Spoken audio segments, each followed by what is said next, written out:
Anong mali sa sinasabi ko? Wala. Anong meron sa pananalita ko? I talk convincingly.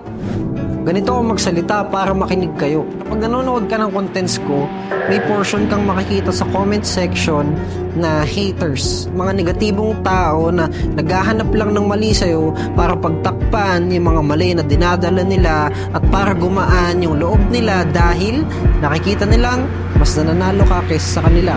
At nag-hate sila because it makes them feel better to hate on someone doing better than them.